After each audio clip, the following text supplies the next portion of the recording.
All right, well, good afternoon. Thanks for coming.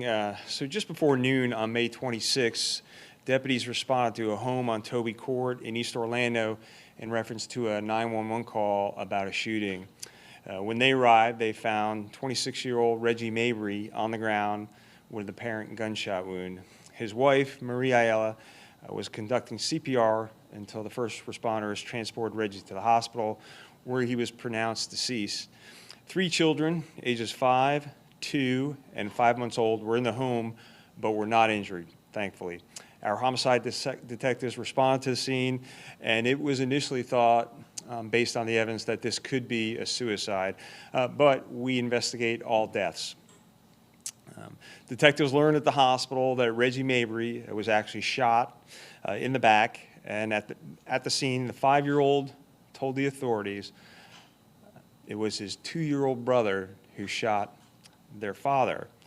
Through their investigation, detectives were able to determine that although both Mabry and Ayala were convicted felons, they had left an illegal firearm in the room they shared with their young children.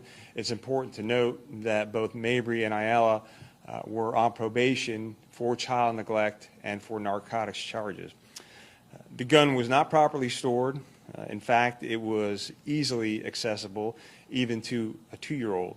And the result is a tragedy, again, in this community that no one really can comprehend.